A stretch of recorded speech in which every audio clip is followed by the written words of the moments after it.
Okay. Donnie Hay, or as your birth name, Donald Hay. How's it Donald, going? It's it's going well. How are you doing? going it's going well. It's going to be a beautiful day today, and we've come full circle from Patricia letting me know the work that you're doing in the community, and we reached out, got to know you, went to City Hall, saw your passionate talk in front of the people, your story, met for coffee. Met someone that you're working with, started this whole venture with, and it's it's come a long ways. You started a group, the people, you got a lot of people behind you too. You're running for city council as well. So I titled this talk "A Heart for the Homeless" with Donald Hay. I came across very a very emotional quote recently on a website when I was doing some research. Just wanted to read it off to get things rolling here. Our personal story is very important to the collective healing of this group and will be needed, healed and ready to help in the future when the children facing these issues currently, people being born now will have similar issues, need our shared wisdom and distinct compassion.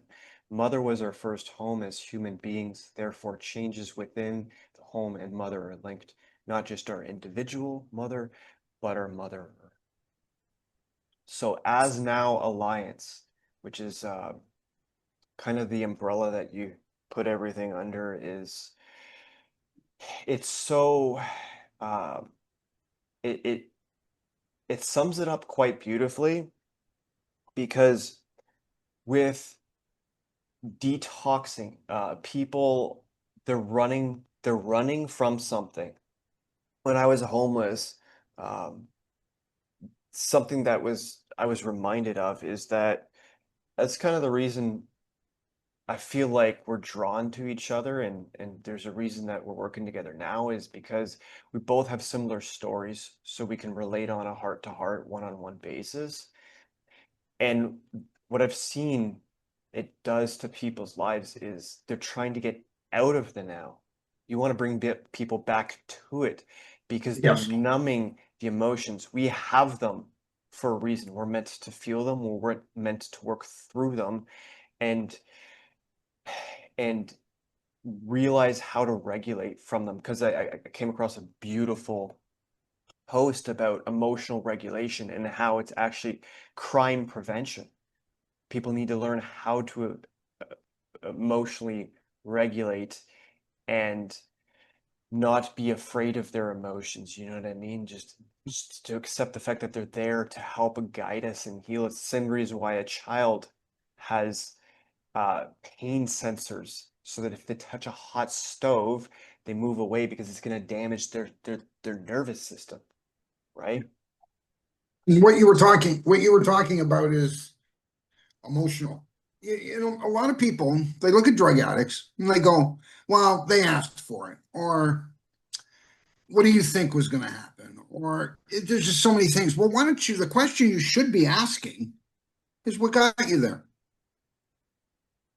What trauma in your life that crippled you so much that you don't care if you live or die? Especially in today's drug, and the drugs today are just, a small amount can kill you for a seasoned drug user, let alone somebody who's just trying it out for the first time. Um, Addiction, and it's just not in the country, it's just not in Guelph, it's not in our it's province, it's worldwide.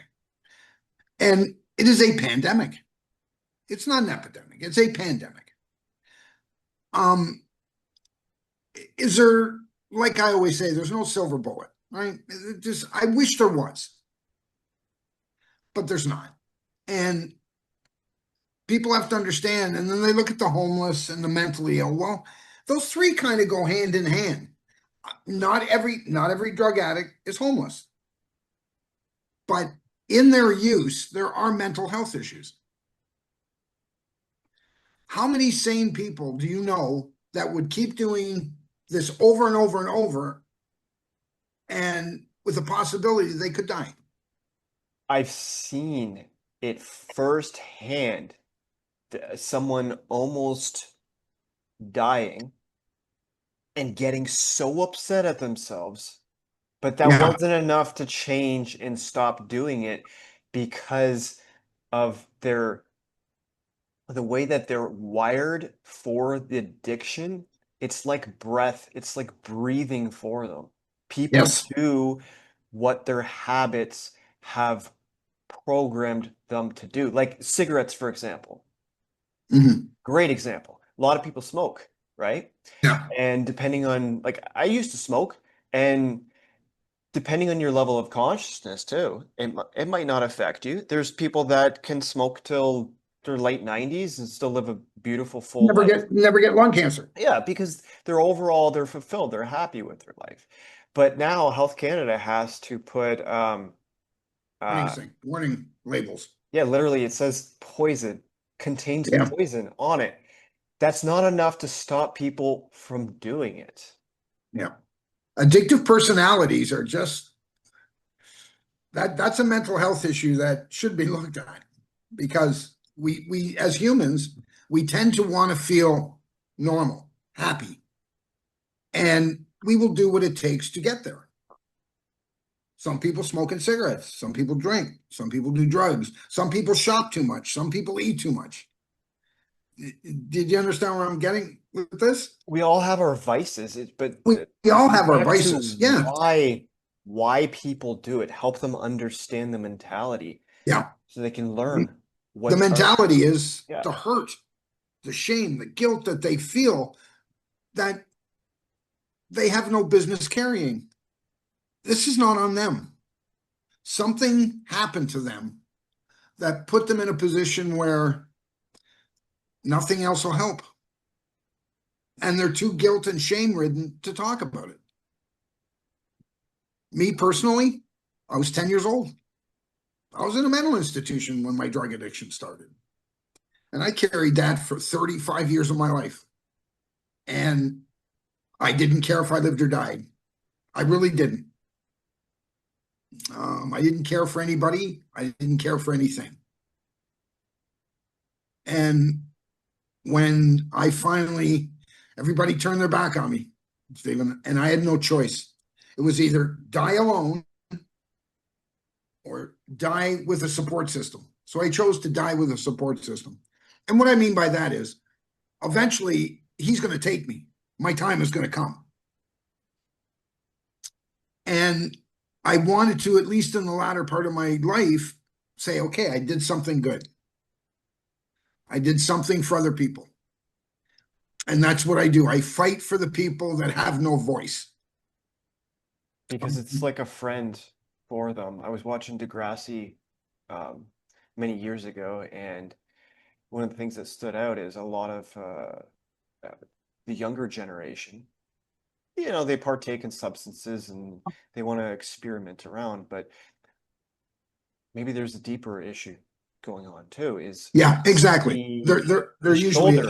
is. It's like a friend for them. You've heard the saying, a shoulder to get high on, right? Yeah, and you know what? And when you lose that, and I've seen it, and I felt it myself, when I finally got clean, I missed my friend. I grieved for my friend, you know. But the longer I was sober and clean, is the stronger I got, and it was just like, okay, enough of that mentality now. Okay, it's gone. I've dealt with it, and now it's time for me to move on. And like I said, speak for the people that can't speak, because there are so many mothers and siblings and husbands and wives, and they lose their life, and you just, for no rhyme, no reason, there's just no wrapping your head around it. If somebody dies of cancer or somebody dies of a health issue, then you kind of go, okay, yeah, it was his time, and that was the way it goes. It's like suicide. I think, and this is just my opinion. Because you're looking, going, why wasn't I good enough? Why wasn't I good enough to stop? Did he love me enough? Didn't he? And you just sit there and you just look and go, why? And it's a question you'll never get an answer to. Mother, I've seen so many mothers. I've been to so many funerals, Stephen. I've seen mothers, husbands, and wives, and I was one of them. No rhyme, no reason. And you're dealt, the people that are living are the ones dealing with this. Person's passed. That's it, it's over. But for the people that are left behind, you know, It's about it's a horrible feeling. and especially they need, like you said, there's no silver bullet. I look for No, solutions. Ideally, I look for the best types of solutions, but there's no one size fits all. Everyone has a different shoe size. great. You look at Yeah. fingerprints too. Identical twins, guess what? They have different fingerprints. They have different Everyone fingerprints. is unique It's in an God's individual. creation. So, especially dealing with such a sensitive topic, people can only heal. There's a recipe here. There's two things. They need to be able to be ready to heal, and in an environment that allows them to be comfortable enough to be able to express and feel their emotions and receive the healing and the love and the nurturing that they so longed and desired for. Yep. It's a need Yeah. to be wanted. Yeah. And unfortunately, for most people, they don't live long enough to feel that.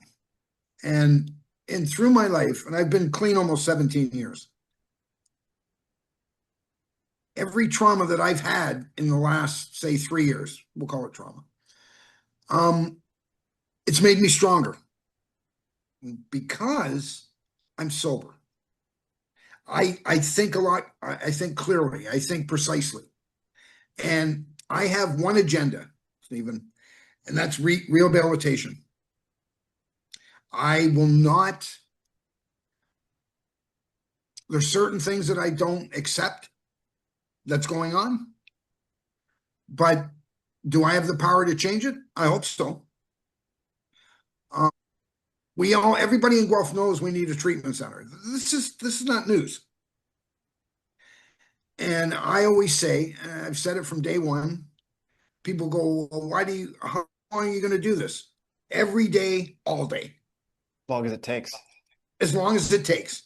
And I'm not going to, the only way I'm going to shut up is when it's my time to go. But then I'm going to find somebody to be my mouthpiece when I can't be. So this is not going to stop. I think the city of Guelph deserves to be a better city than it is. We have a lot of things wrong here. And that's why I ran for that open spot in Ward 6. I didn't expect to win, but it gave me a platform to jump on rehabilitation. So it doesn't, I'll talk to anybody. I don't care who you are. I don't care who puts their name on it. I really don't. Because if I thought for 1 minute, Stephen, that if Mark Carney would say, I'm taking applications for treatment centers, I'd be the first one in Ottawa banging on his door. It doesn't matter if I believe in his politics. It does not matter what party he runs for. I'm a rehabilitation treatment guy. It's about getting And, in the room with the right people. Like I was and surprised that you have the mayor's personal phone number when I heard that. oh yeah, yeah, Yeah, yeah, bumping elbows with it's getting in touch with the decision makers because everyone knows that we need it. The money is there. It's about releasing the funding yeah. and the support and the need. It's all there. It's all there. It's all It's like, priorities. It's see, priorities. That's what it comes yeah, down see, to. ASNOW Alliance is awareness, solutions, now. Well, guess what? We have the awareness. We've made sure that people are aware. We know what the solution is. We need it now. And it's time to put up or shut up. I was Shut up. reminded that if the people that are uncomfortable and don't like where things are they willing to put the steps in and change it? Sometimes And that's the only what way does it's it going to take? change. Yeah. Yeah, What's it going to take? Is it going to take for one of your children to be in a casket? Is it going to sometimes it take? does. I know. And that's the sad part. And I'll make this crystal clear. Like I said, no silver bullet. Not everybody's going to use this treatment center if it comes. But when you save one addict, we'll start with one. You're saving 10 people on top of that because they're the people that are going to be affected for the rest of their lives with this. Future generations, this Future generations. Yeah. It's like, yeah. and mostly, most of them are young people. We can't afford to lose these young people. No, they're the future in the They're the drop-in future of centers. whatever this is going to be. Yeah. Yeah. And we can't afford to lose them. Everybody's worth saving. Yes, we can't save them all, but that doesn't mean we can't try. And like any good business, you know it, I know it. Any good business, success breeds success. If it's run properly, run a certain way. It can't be like you said. One size doesn't fit all. Be nice So if it what you have, did, but it it doesn't. would be nice, of course it would. And and what I find is most people, me personally, I have my political views. I have my views. They're just my opinions. They're not. They're just, you know what I mean. But I don't care. Like drug addiction, I'm not biased. Okay, I'm not. I don't. If somebody comes to me, I don't care if you're transgender. I don't care if you're black. I don't care if you're white. I don't care if you're a lizard. Okay, you are a drug addict. I don't pick and choose who I help or who I support. Yeah, drugs If you're aren't coming, biased. it's not, and they're not. They don't care what color you are. They don't care how much money you have. Me, I don't care. My my goal is that one day maybe somebody will live the life I can live that I'm leading right now. And like I said, I've lost my wife, I've lost friends, dear friends, and I still wouldn't trade my life for anybody, Steve. I just wouldn't. And I love what I do. I think I'm good at what I do. And a lot of people, and I find with most activists, they want the attention centered on them. And that's backwards. And yeah, and you know what? This is not about me. I'm the messenger. When I first started, I stood outside on Wyndham Avenue, July 14th, 2018, and I stood there with a homemade petition. And I was getting signatures, and I would categorize them seniors, Gen X, Gen Z, right? I always women, and I found that more seniors were worried about the drug addiction problem in Guelph than most other people.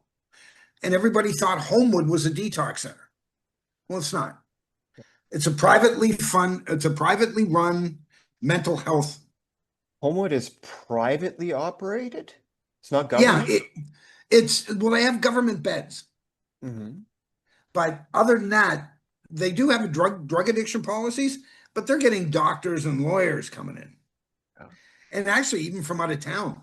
So it's a little skewed and biased in their perception of the issue then. Because a friend Oh, of mine who's just came out and he said he loves it, but there's certain things I'm gonna see if he wants to come on for an interview, but he said there's certain policies he just tuned out because he didn't just agree with it. yeah, and that's going to happen. Not everybody's going to agree with the method, right? But as far as drug addiction goes, but Homewood doesn't pretend to be anything else. They don't pretend to. They are who they are, and Homewood's a good program. I I was a guest of theirs on an occasion or two during my addiction. Um, it's a good program, but what we need is we need a publicly funded treatment center where does not matter. It would be more. It would be more for, say, people who need OHIP beds, because that's the street level drug users. It's not the people, the well-off people that are doing cocaine in their home because they can afford it and they don't have to go out and steal or sell themselves or do whatever they need to do for money.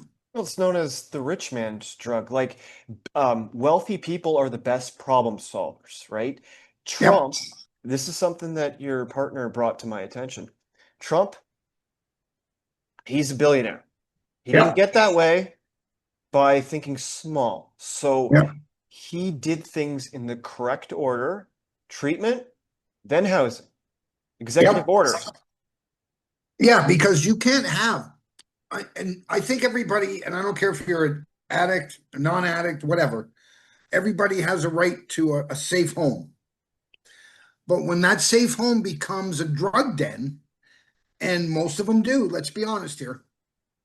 Okay, I've been to a few drug dens here in Guelph while I was still using. They exist. And supportive housing is what, you know, you it's hard to put a drug addict into a nice apartment because it's not going to last long, Bingo. right? And then you got that problem circulating again. So they just go around and around in a circle. I would like to believe that landlords in Guelph would think about before, like, oh, you just got out of treatment? How long you been clean? Maybe that conversation can lead to a second chance. You know what I mean? We And need there's second compassion. second chances, yes. And it's about, number one, awareness, Yep. understanding. You just gave me a great idea for the branding for the treatment center and everything, but it will come. It will, It will come. Oh with yeah. awareness, Yep. support, Yep. funding, I eventually, tr 'cause times are changing. The Yes, they people, are. it's about what the people want, Yep. because the government only has the power that the people give it, That's right. right? That's it. You know, for me, and even now, so ASNOW Alliance, what we started doing here where I live at 50 and 65, we decided because food insecurity is also a problem in the city. So what Matt and I do is we take donations, and once a month, at the end of the month, what we do is we take the donations. Matt puts in some of his money, I put in some of my money, and we buy fruits and vegetables for the food cupboard here. So they're getting corn and they're getting peaches and they're getting strawberries. They're getting things that they normally would not get. And we do this because it's necessary. So as now, yes, treatment's our number one. That's our number one agenda is treatment. But we've also come out to the side where, okay, let's see where else where we can actually make an impact. And we've done it twice already. And I've had people come up to me and say, thank you. Just thank you. That's it. They don't even have to do that, you know? And we're doing what we can. We're not just sitting at home. We're not keyboard warriors. You know what I mean? We're out there and we're making a difference. Because talk is talk, but action Talk is cheap. is Yeah. the initiative to the momentum. Without the action, nothing ever changes. And nothing ever changes. That's right. You know, money talks, bullshit walks, you know? Yeah. And so while we're still fighting for a treatment center, we've actually branched out a bit into food insecurity, which would be nice. We're doing it here and we just started, so it's still pretty small. But last time we went shopping, we garnished up $160 Nice. to buy, and we spent every cent on corn and peaches and just fruits and vegetables that they normally don't get. And it makes me feel really good. It does. To give back as a recovering addict, my life, I am so grateful for my life. And I'm grateful for the people in it. I'm grateful for the people that don't even agree with what I think. Because a lot of people go, well, what's a treatment center going to do? Well, let's see. Let's give it a shot and see what it does. Yeah. You save one. That's how you start. You start at one, right? And you work and you make your way up from there. A good program Stonehenge is probably one of the best programs I've ever been to. And even though it didn't work out well for me, I've told you the story. Subconsciously, though, it's like I learned subconsciously because the moment I walked out of that place, my head was held high. Because finally I took responsibility for what I said and what I did. And And I didn't make excuses. and being through the system too helps because we've both been through the system. We've Yeah. seen how broken it is and how there's so many ways it can be improved. You can improve everything. Everything changes every day. And what we need people to come. I've been asking a lot of recovering addicts to step up. Show me how grateful you are. You know, I would never, and I consider myself a leader in this, especially in golf when it comes to treatment. And I would never get somebody to do something I wouldn't do myself. It's true You know what I leadership. mean? Leadership, man. It's like, no, I'm not going to ask you to do something I wouldn't have or already done myself. And I went from a street corner to where it is now. And it blows my mind. But you know what? God opens the door. God closes the door. God opens another one. But only you can walk through it. You can But give me only a I can shovel, walk through it. but Yeah. you gotta And dig yourself out of the hole too, yeah, right? and I've survived a lot of things over the last 3 years. Well, in my life, but especially the last 3 years.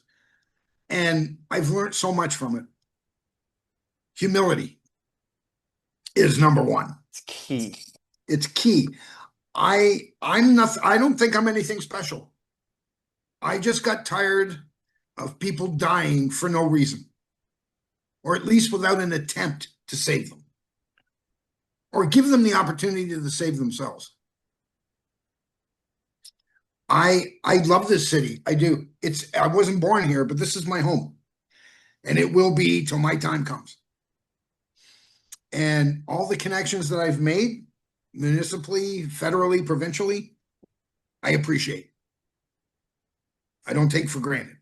But I need people who are going to say, yeah, you know what? Let's step this up. And it will come.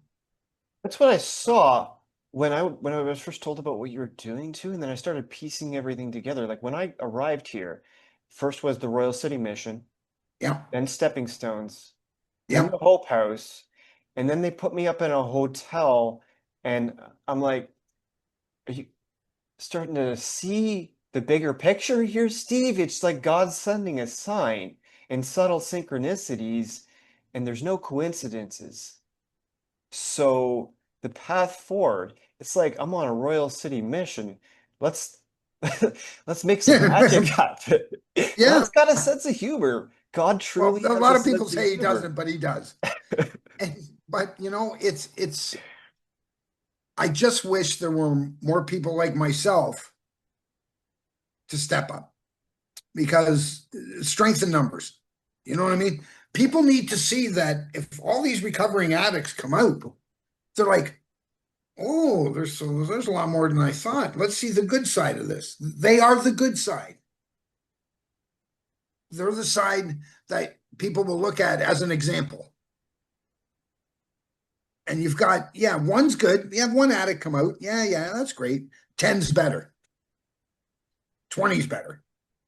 30's better. So if you have all these people coming out and saying treatment worked for me,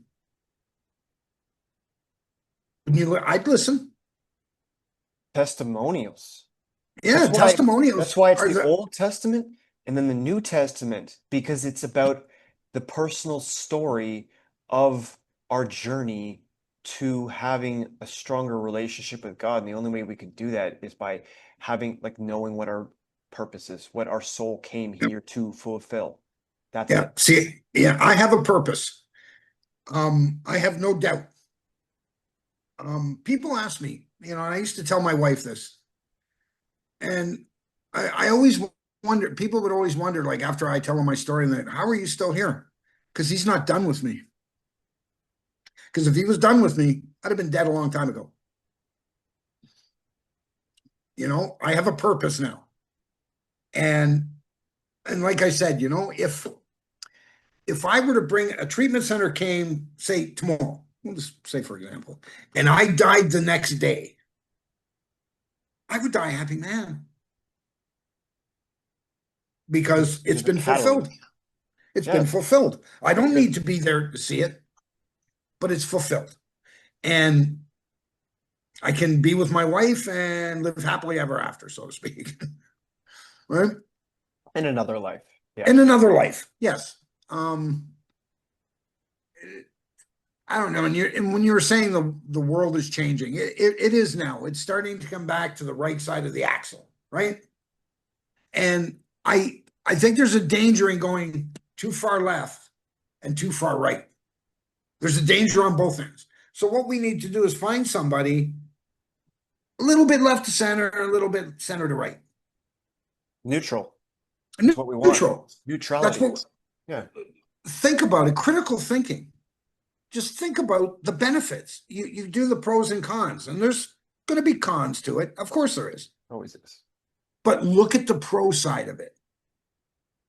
You save 5 people, there's 50 people that aren't gonna suffer this fate. And that creates a ripple effect. It's a domino effect. It's like you Mhm. said, it just has to be one. Like, for example, when I was doing an interview with a friend of mine in Dubai, I said, I don't care if this just reaches one person. I know it's going to reach more than, but it's not about it's quality over quantity, right? It's Yes. not how many people it reaches.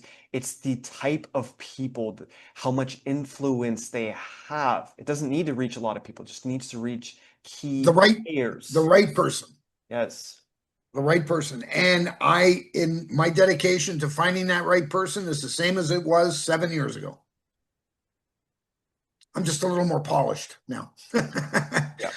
um, Diamond in the rough. yeah, but I will talk to whoever it takes. I don't care. I don't care what your name is, don't care what your background, don't care what your politics are. If you can help do this, you're gonna be my new best friend. Takes a team. Yeah, it does. And I don't know. It's a hard subject. A lot of people don't want to talk about it. And that's sad. I wish they would talk more about it. I wish that our people that we voted into office, say municipally, take this a bit more serious. Hey, they all tell me, yeah, we need one, we need one. Well, stop telling me Well, and help me. it's their oath too, because I came back after grabbing a bite to eat, but where does their allegiance lie? That's Their right. oath is to the King of England, Yeah. Well, yeah. self-appointed royals, right? So maybe one day that will change, but their heart has to be open enough, and maybe something has to happen in their own life to have a wake-up Yeah. call, because God works in mysterious ways. And you know what? Sometimes it makes me sad to think that people are going to have to learn the hard way But it's before necessary. it's necessary. It's a necessary evil. Yeah. And I unfortunately we cannot control that. It's like, I said this to one person, one politician. I won't give any names. And I asked, I wasn't sorry, not a politician, working in the CTS, safe injection site. I said, let me ask you something. So if your funding ran out, what would you do? Looked at me, and this person looked at me and said, I'll get another job. Wrong answer. You still should be able to fight for this. So there's parts not in. This is something I wanted to bring up with you, and now is the perfect opportune moment, actually.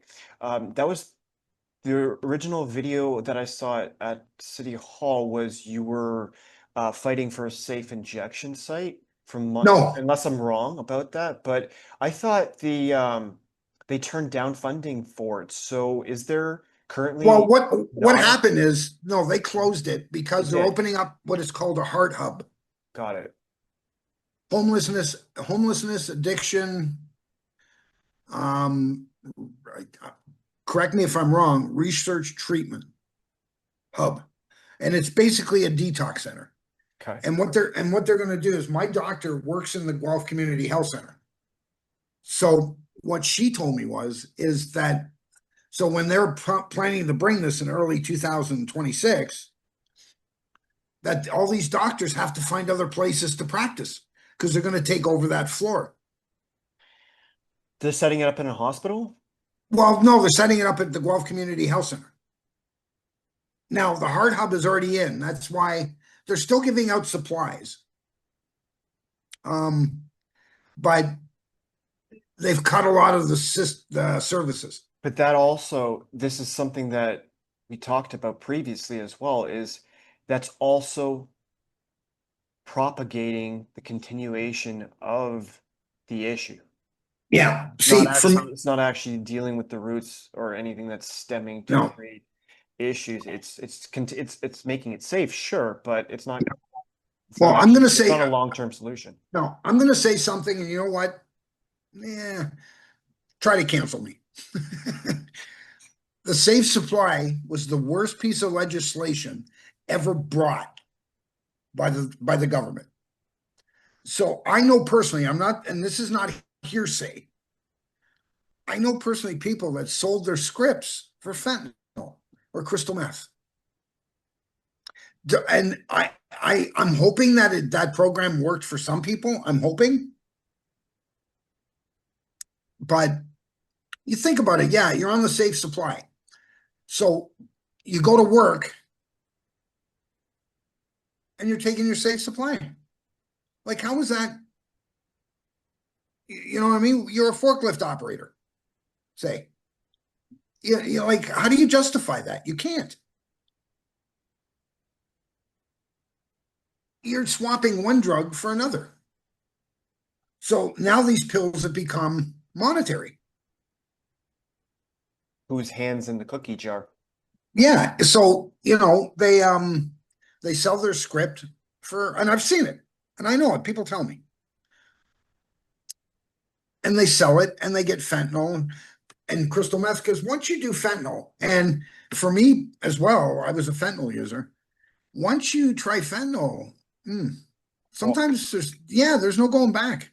And that's why it's so difficult to get off. Another one of the issues too is, so I used to trade or give away or even sell muscle. You know how easy it is to go into a walk-in clinic and get a prescription for muscle relaxers? I went into 2 different doctors. They told me my health was great. And they're just like, here, boom, done. Benefits covers it. It's so easy. It's so, it is so easy. See, I had a back injury and I went to the hospital for the first time in like 20 years. Because and I said to them, I'm a recovering addict. The first thing out of my mouth. I'm a recovering addict, so maybe we can get treatment around where it's not. And they gave me Toradol, which is a non-narcotic, which is a good painkiller. They didn't give me narcotics. And in about a week or so, I felt better. Some people, drug-seeking behavior is a popular, and sometimes it's easier just to give them what they want. You know what I mean? Yeah, because they're not at that point yet where they're ready. They're not at that point. They're not even thinking about it. Yeah. Their minds, it's a one-track mind. I've seen the behavior, what it does long-term. Yeah. People, they'll do anything. They'll lie, of course, deceive, steal. And oh my God, and I would have sold. It's the after effect too. Yeah. Because then when your conscience starts becoming aware and active, because they're conscious through the whole process, but the guilt and the shame and all that, these people are going to need severe rehabilitation when they come out of it. And that has to be part of the detox and rehabilitation. Yeah. You know what I mean? It has to be systematically approached. Yeah. Yeah. In through it. Yeah, in 2000, was it 2003? No, 2002. My 5-year-old daughter was on a weekend visit with me, and she was hit by a car right in front of me, coming out of my house. I was on the other side of the street talking to my drug dealer, and I wasn't paying attention. And for years, like for 7 years, whatever I'd done to myself, I deserved. I really thought I deserved. And I went to Stonehenge, and their therapeutic treatment was, okay, write your daughter a letter. So I did. And he got me to read it. And I'd get to a certain point and then I'd start crying. I'd break down. He goes, okay, enough for today. Day or two later, he'd go, okay, read some more. And I'd go to where I left off. He goes, no, from the beginning. It took me 8 weeks to finally get through that letter without emotion. And I went to the fight. They have a fire pit. I took the letter, I burnt it, and I lost 100 pounds of guilt. Yeah. I forgave myself. Because sometimes you have to look and go, well, when you're sober, would you have done that? Absolutely not. Absolutely not. And I know drug addicts get a bad name for their behaviors. And it's hard to explain sometimes. What makes sense to us doesn't make sense to society. Right? Or you get the people go, well, just stop using. I wish it was that easy. That's like telling an alcoholic, oh, just stop drinking. Stop drinking right now. Yeah. It's you can't just tell someone who is addicted to stop. Anyone who talks like that, they lack awareness of the mindset of an addict. Completely. Yeah, it's unless you've been there. And this is where recovering addicts come into play here. Because we've been there. We know what you're feeling. Tell us. We're not going to look down on you. I'm not going to sit there and go, oh, wow. You know? But sometimes I think in my mind, Jesus, I've done worse for less. You know what I mean? Yeah, I remember my psychiatrist was telling me back when I was going through. Like, I've done worse for less, man. He said cocaine, it's one of the worst things that you could put in your body. Yep. I'm going there thinking, oh, there's way worse things that you could actually. Oh, yeah, way worse. It's not the worst. Yeah. No. It's cyanide. A rich man's drug. Cocaine has, it's a plant. It's got a lot of poison in it from how they operate it. But we don't care. But no, addicts don't give a shit about that. Don't give a crap. No. And with the drug addicted community in Guelph, I have a very close relationship with them because I've been there. I've been where there's still guys out there using that I used to use with. Yeah. Right? And I get it. I think more than anybody. And the message I want to send is there's hope, but you're going to have to fight for it. It's not going to come. Anything that you get easily is not worth obtaining. And hope, a friend of mine brought this beautiful analogy. It's an acronym. Hold on, pain ends. Beautiful. Yeah. Hold on, pain ends. That's what hope is. Just hold. But there's going to be a stop to this. There is some release.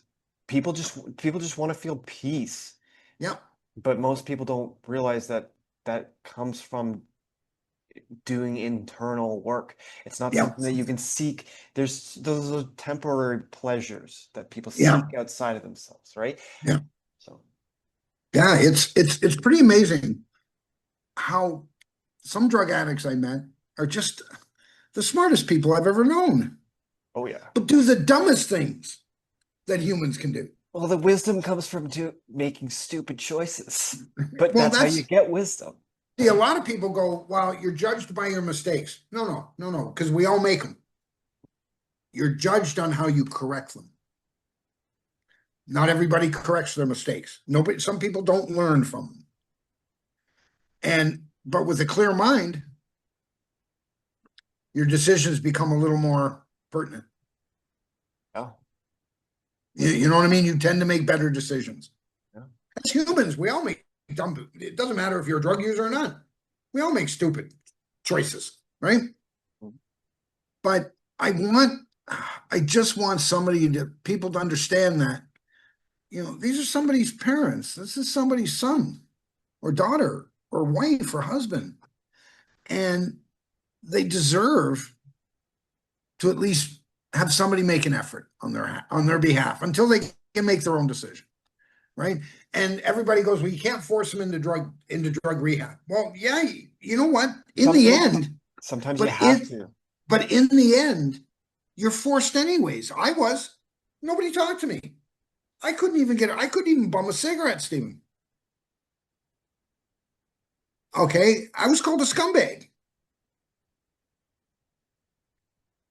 But that was then, this is now. Yes, they're my mistakes. I made them, I own them. I have no problem doing that. In the Rings of Power, it's kind of what a prequel to the Lord of the Rings. There's a beautiful quote in there about how to cure evil. And evil really at its root is just a lack of being connected with our sole purpose, if you want to look at it like that. But it is light. In the presence of light, Yep. darkness flees. So we change. A lot of people talk about changing the world, but See, that happens from changing ourselves, from being the change, from not faking it, but embodying, becoming it, being the becoming it. example.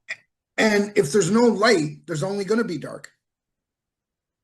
And I really wish, my goal wish is for people to live whatever life, but the kind of life that I lead, I can sleep at night. I have the greatest people in my life, and I am so grateful. But I had to earn that, Stephen. This just wasn't handed to me. I had to earn this. And do you know how I tell people I'm sorry about my drug use? I stay clean because I don't have to keep saying sorry. It's character, the caring actor, right? Yeah. That's what character is. People who have character, right? There's your reputation and your character. Reputation is how people see you. Your character is who you truly are. Yeah, I live by a certain set of principles. The one thing I would really love to be remembered as is I practice what I preached. Not being a hypocrite. Yeah. Not being a hypocrite. You got to pride yourself on that, especially in the position. You're respected really well. Yeah, I'm nothing special. I'm nothing special. But I've been given a chance to do something that is, what's the word I'm looking for? Extraordinary? Extraordinary, but extraordinary for the greater good. Yeah. And like I said, I don't care what your politics are. I don't care who you identify as. Nothing. It does not matter to me. If somebody comes out to me and says, I'm a drug addict, Donnie, and I need help, you got it. Open door policy. The open door. I have an open. How churches should be. How everybody should be. And it should be non-judgmental. That's what the age we're moving into is non-judgmental awareness and unity. It doesn't matter anyone's background. That's the ultimate in love. Everything was created from love to flourish. And when we become detached, that's something I learned in the Hope House, actually. I had to think about this and really ponder on it for a little bit, but someone said to me, hate is the cause of love. Think about that. You can't hate something unless you first loved it and had passion for it. How do people become bitter? Like in God's Not Dead, the one professor, he hated God, and his student finally said to him, how can you hate something that doesn't exist? Because the professor was an atheist. Yeah, there's a line in the song. It's called Snuff, is the name of the song by Slipknot. And it says, you don't hate enough to love. Right? And it's I listen to that song. It's just an amazing song. But that line, you can't hate enough enough to love. And it makes sense because you can't love if you don't feel hate. Oh. And for me personally, I think I uh, it's sometimes it's mind-boggling at when you think about this in depth, how broken it is, and how many broken people are out there, especially in Guelph. You know, people go, well, what do you want to do? Well, I want to take care of my own backyard. Then I'll worry about Ontario. Then I'll Clean worry up your about own Canada. backyard first. But Yeah. I got to clean my own backyard first. Yeah. And what I mean by clean is not, well, get rid of them, but give them the opportunity to save their own lives. I can't do it for them. I can guide them. I can give them my experience, but they need to do this. It's like you're in the ring for a heavyweight championship fight. There's only two people in there. You're fighting for yourself, and with the right tools, people can or learn how to. And I wish people would say, yeah, I wish people would stop saying, yeah, I know we need one. Well, then why aren't you speaking up? Why aren't you saying something? That's the thing. Knowledge isn't enough. No, A it's lot of not. people know it, See, right? how do you, and these people think, oh, they're not capable of love. Well, how are they going to show and know love if none is shown to them? That's the thing that I was reminded of recently. The best form of love is loving someone so much that they find the power within themselves to show them. Why do people turn to drugs or they're in abusive relationships? Yeah, Whatever the issue is, however they treat themselves, it's because they're lacking self-love. The world has yeah, broken them down for whatever reason. But at yeah. the end of the day, it comes down to they're not in an environment where they are either feeling It's safe or able to thrive. And so that it's comes not, and down it's to not nurturing. It's no, not it nurturing at all. has to It has to nurture. be. You have to nurture these people because for a drug addict that's been at it as long as I have, say 35 years, somebody had to show me what love was because I had no idea. But what they showed Stonehenge, an amazing, I can't say enough about this place. I really can't. They showed me, they showed me how to give and receive love in equal measures. And my wife showed me that as well. Um, it's just absolutely amazing. I like who I am. I love who I am. I love the person I've become, but I also like the person I've become. And it serves me well. You know, my dream is to see this place open up, a treatment center open up, because I will be the guy in the back clapping the loudest. You know what I mean? I don't need to take the mic. I just need to clap hard and from the back. That's a good, that is one of the key components of great leadership, actually, is edification. The greatest leaders, they don't want the credit. They will Nope. give it away, but they will accept responsibility for the Yeah. failures when they do occur. But I There's look a at spot. every failure as just stepping stones to success. You can't Yeah. succeed unless the greatest Unless you leaders fail. Yeah. failed more And- than the students have even attempted. yeah. It's absolutely amazing. And Yeah. for me, like I said, I just want to practice what I preach. That's it. You know what I mean? And whatever whatever comes in my life now comes. You know, I deal with it as a sober, clean person. One, because my mind's a lot more clear, but I can make the right decisions for my life and for what I do. And I think everybody should have that kind of inner peace. You know, a peace of mind is a beautiful thing to waste. And You know, in this Seinfeld one episode, they had the peace cookie, and yeah, They were eating it perfectly down the center because when you have a combination of black and white, it Yeah. forms gray. And when you live in the gray, see, people with gray eyes, they're very rare. I think it's like 4% of the total population. But seeing things as gray in the Blacklist, Raymond Reddington, he said, "You see the world as gray. That's a virtue, not a vice, because you're able to see things from an awareness standpoint, not labeling it as good or bad or just black or white. You're just seeing it from a neutral standpoint so that you Yep. can understand the Yep. broader picture by seeing all the moving parts instead of Yeah. labeling, instead of judging it. The difference between a weed and a flower is a judgment. That's it. That's it. Yeah. And yeah, I it's amazing the human condition. What it how badly drugs and alcohol beat people down to nothing. And then when they're at nothing, they get beat down even more. Well, we need a lot more, and for the drug addicts that come out of treatment, there has to be some accountability here. There has to be some responsibility.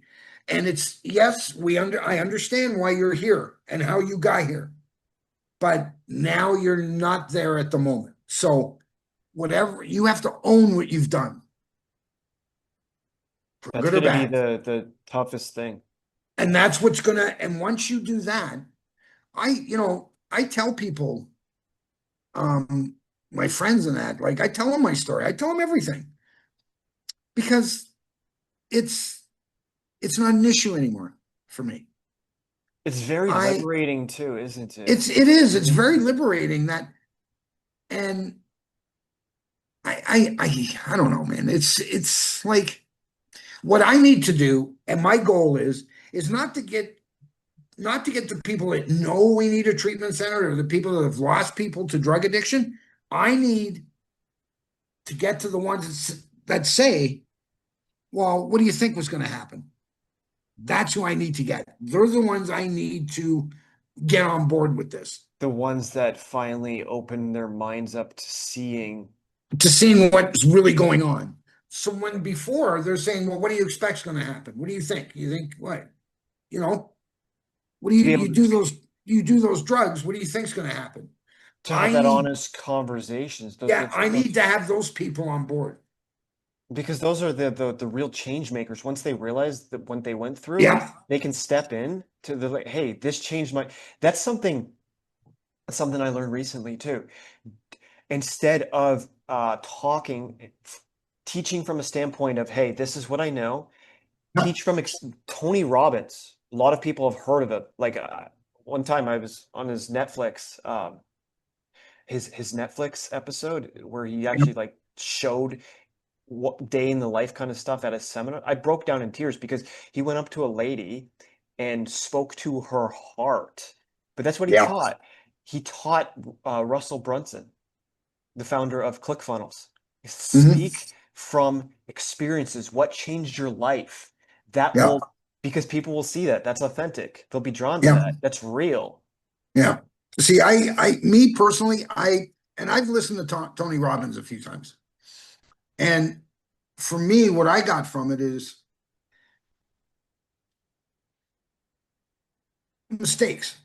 He talks a lot about mistakes, and he has I guess, the same attitude I have. You either you learn from them or you don't. But you need somebody there who has made those mistakes and has corrected them. They're the people you want to be around. Accountability partner. Accountability. It has to be, because if not, when somebody's not held accountable, things go to the crapper because it's not my fault. I was there because you know what I mean? Well, it goes back to the reason why Trump did it the way that he did it, because without being held accountable, like in common law, like what are our laws actually based on? that there's three principles: do no harm, cause no wrong, and break no contract. When people are at a point where they're actually harming themselves, the law can actually step in. I know that very Yes. well from personal Yes. experience.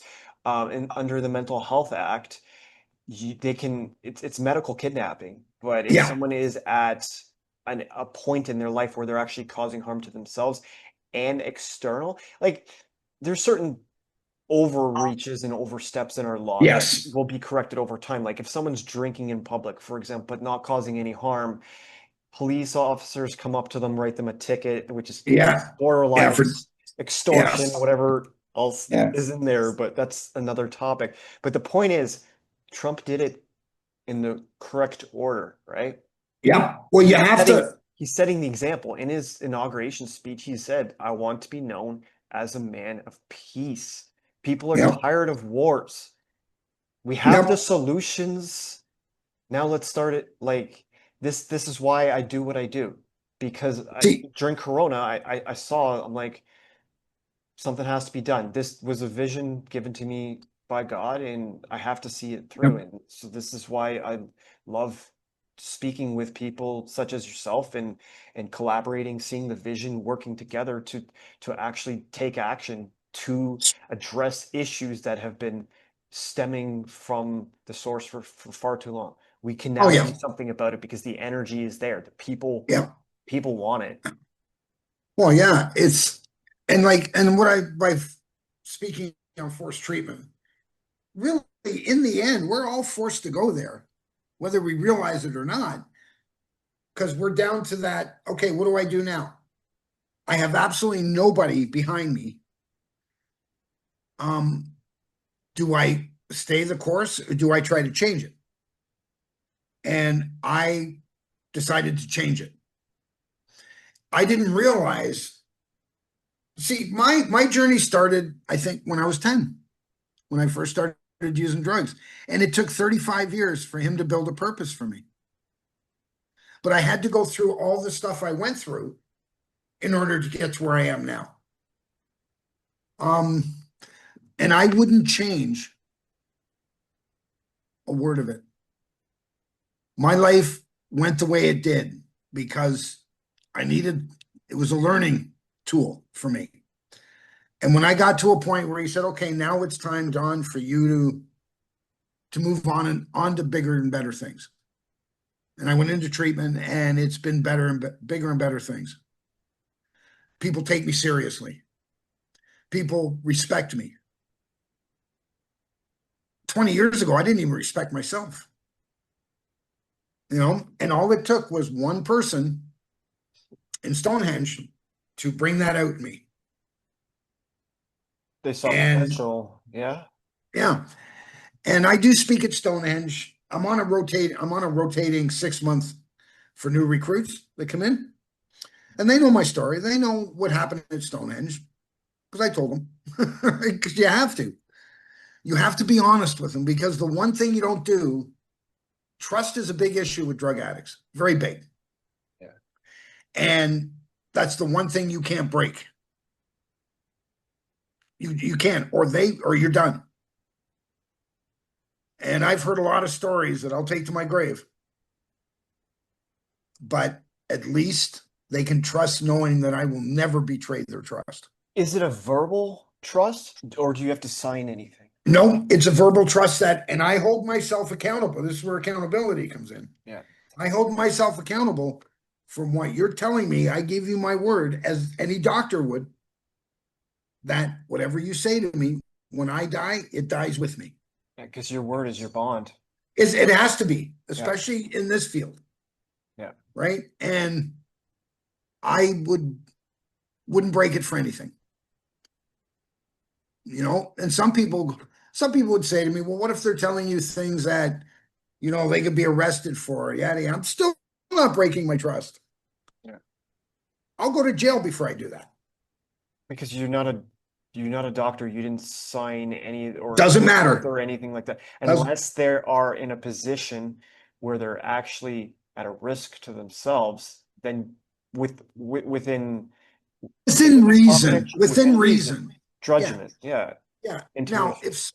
if somebody robbed a bank 3 years ago and didn't get caught, well, they're still not going to get caught because I'm not going to say anything. Yeah. It's not my decision to make. Because at the end of the day, we judge ourselves the harshest. Yep. And the guilt alone, if someone feels guilty enough, but the prison system, Yeah, it's is it not. really, No, is it really where a drug addict needs to be? no, no, No. no, no. I truly believe in the people I've come in contact with and even if I don't know them that well, and I hear they died of a drug overdose, I shed a tear because I'm still a drug addict. I'm one of them. I'm just at a different prism of my recovery. I'm still a drug addict. I will be till the day I die. You still identify even though I you still are identify because I have to. It's a disease.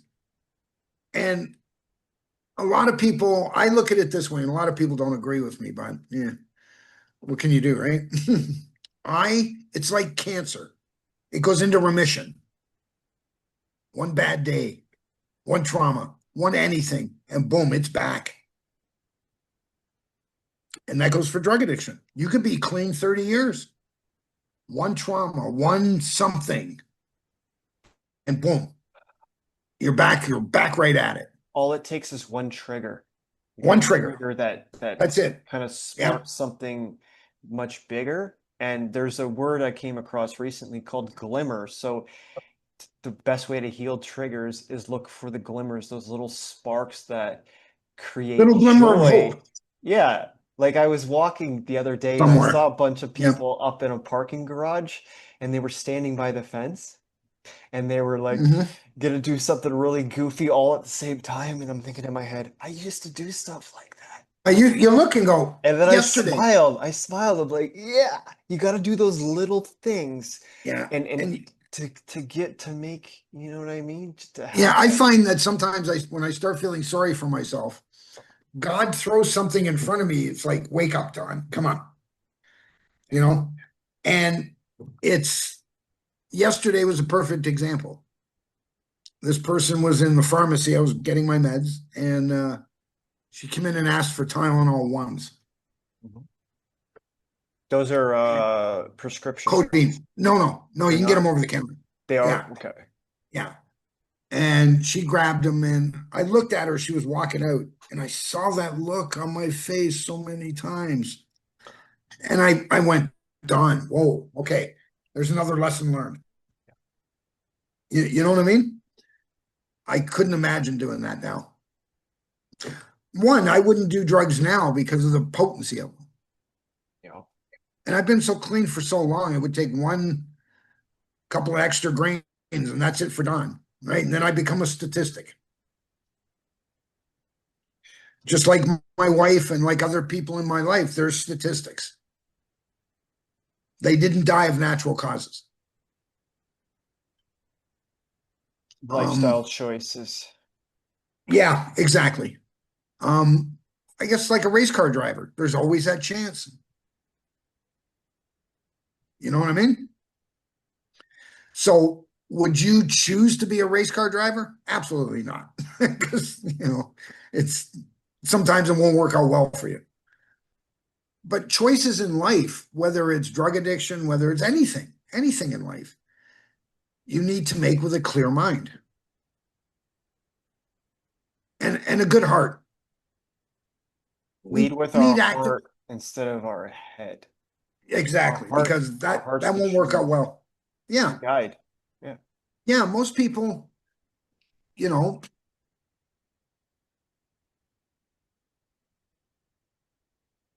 I'm at a loss for words. Oh my God. it's it's funny. It's hard sometimes for me to never grasp that. Why do they do this? Because I know why they do it. So now we have to find a reason to give them a reason to stop.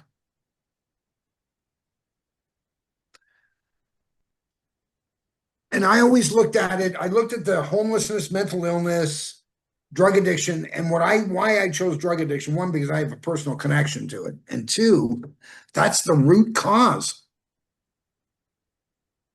So what you do is you take what the root cause is, and then you work from that and work your way up. Same thing that is going to happen with the healthcare system as Yep. well. Look at the root cause. Look at the root Not cause. just putting a Band-Aid on it or treating the symptoms, but actually look at the root cause. Yeah. See, we did ASNOW Alliance, we did a cost analysis. Yeah. Cost benefit analysis for the drug addiction. And we sent it into the hospital and we got nothing. It was just crickets, right? We could have saved them 10 to $15 million a year. But that was during the pandemic and drug policies were different then. They're still basically the same now, but I think they're taking it a little more seriously. But we could have saved them. My wife, I'll give you a perfect example. My wife from 2014 till 2023, when she died, my wife probably was in the healthcare system for about $4.5 million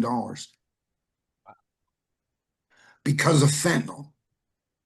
That's covered under OHIP? OHIP, yes. How did you come to that? How did you get well, that? I figured out every time she was in, so from 2015 to 2020, she spent, I'd say, I think, now I could be wrong, 175 hospital stays. Wow. Because of her addiction causing her heart problems. And this is after she got out of the hospital after having her massive heart attack. And she was 40 years old and she had open heart surgery because her valves were so shredded from the fentanyl. And she got sicker and sicker and sicker and sicker. And in 2020, she went to St. Joe's and she was there 2.5 years before she passed. So I figured out, and I checked with the St. Joe's and Guelph General what their beds cost. So I got an approximate number. Yeah, I'd say about $4.5 million. She's in the hole. St. Joseph's Hospital across from the LCBO? No, St. Joe's Health Center. Oh, St. Oh, God. Yeah, St. Joe's Health Center. Thanks for that clarity. Yeah, so she was in the hospital unit there. So, yeah, so about $4.5 million. And all it would have taken to save that $4.5 million, not for sure, but could have been. We could have sobered her up. That just goes to show. But she stopped, when she had the heart attack after that, she stopped using. Mm-hmm. And it still didn't matter. The damage was done. So throwing money at issues. It doesn't help. It's not always. No. My wife was considered not financially viable. From an insurance standpoint, or no, from a point that no matter what we do for her, we're not saving her life. They already gave up on her. How can you put? Well, this was after years. This is the right thing too with doctors. Sometimes, they'll just say they'll put an expiration date on a patient, and then there's people who just they walk away and they say, you know what, if you're gonna have that kind of attitude, I will deal with this naturally. Yeah. And they go on to beat cancer or thrive. Yeah. And we shouldn't be doing that, especially if well, people come to us I get it from a certain point. My wife was an exceptional case. She wasn't the norm, right? She and then during, I'd say, the last year and a half of her life,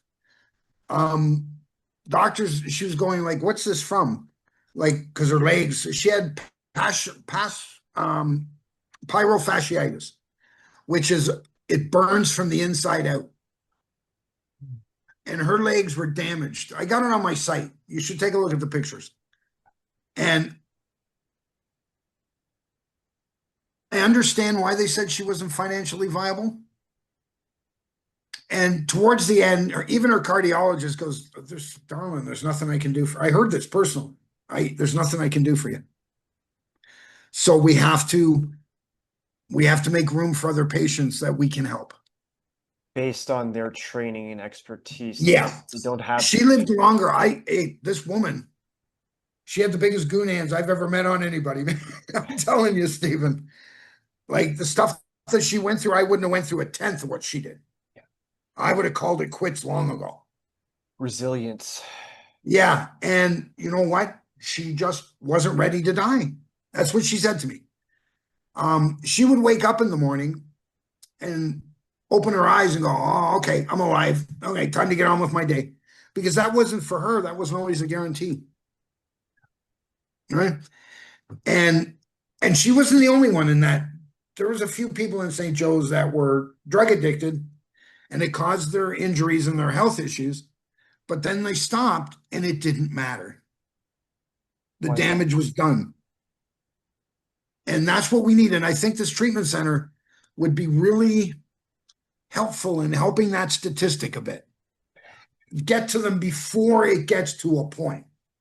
Have you heard the saying, "A ounce of prevention is worth a pound"? Is worth a pound of cure. Yep. Yeah. Yep. What we need to do is we need to be compassionate. We need to be not always understanding, because a lot of people aren't going to understand why they do what they do.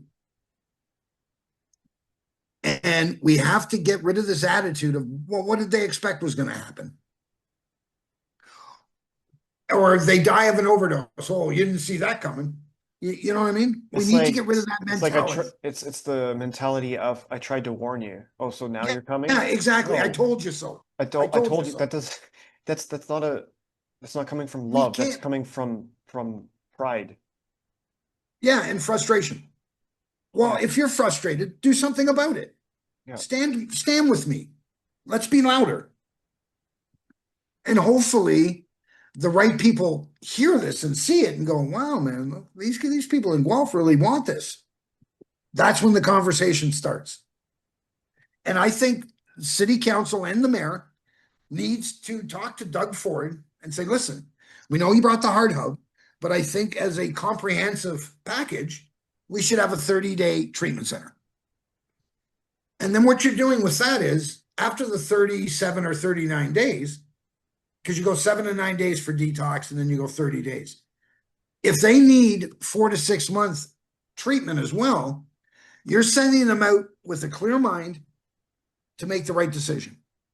You're giving them the opportunity to say, okay, I'm going to do this. Because recovery is the scariest part. Recovering is the serious. It's like most waking up. It's so psychological that, but you have to be strong, and to make the right decisions, you have to be of clear mind. And if we can give them that, if that's all we can give them as an opportunity, it will just be another piece of the puzzle in Guelph, that one less link less. Do you understand, to the chain? Like I said, not everything works, and it doesn't work for everybody. Well, the chain is only as strong as the weakest link too, right? That's right. And you know, I believe in this. I believe this with every cell of my being, that if we brought a treatment center, it'd be a lot busier than most people think it would be. When? Yeah, when? Yeah, when. It's not if, it's when and where. When? Yep. And if I can't do it, if God takes me before my mission is done, there'll be somebody else there'll be somebody else there to keep the fire burning. Well, this is your legacy. Yeah. Right. This is what, and like I said, my legacy, I just want to practice what he preached. That's it. Yeah. You can't go wrong there. You know? So it's not a position anyone ever wants to be in either. Is when they say their life purpose is one thing, but their actions are the other side of the spectrum. Yeah. You have to practice what you preach. And that goes for any aspect of life, you know? So, yeah. Wow. I'd like to say one thing to people, and the people that are going to see this. I want people to understand that, especially for the drug addicted community, please reach out. try to find that diamond in the rough, because they deserve to have a decent life.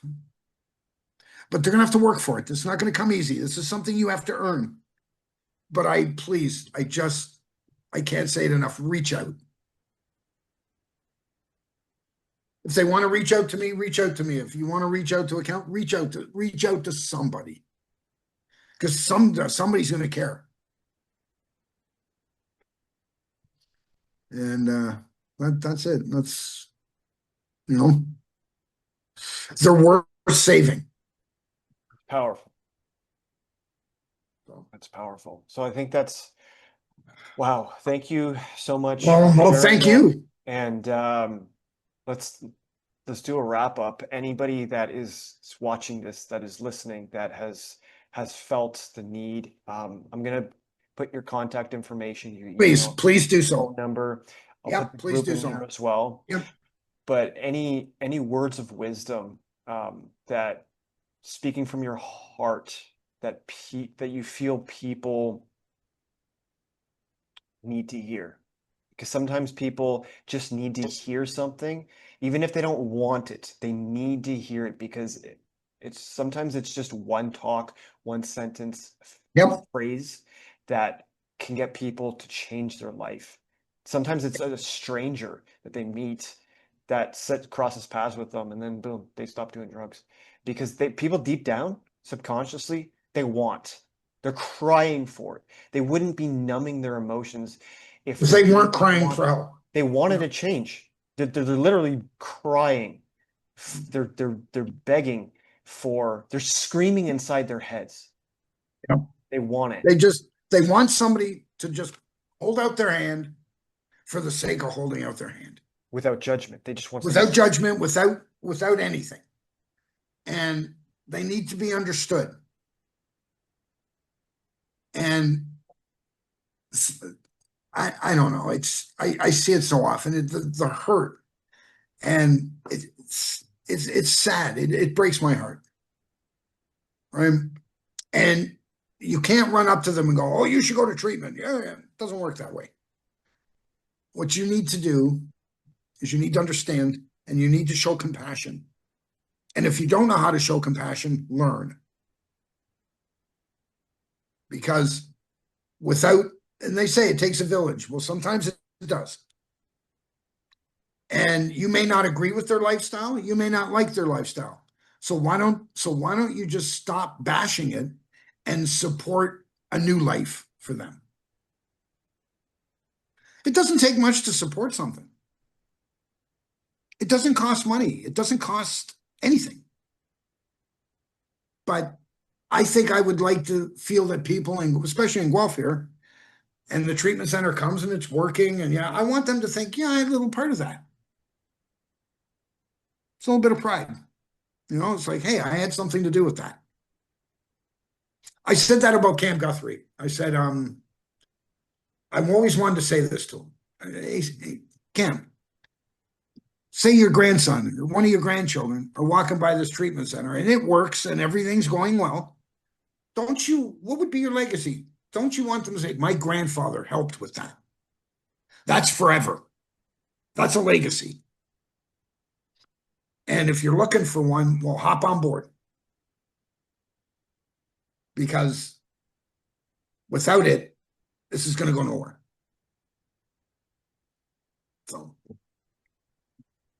So to the city council and the mayor, please support this initiative.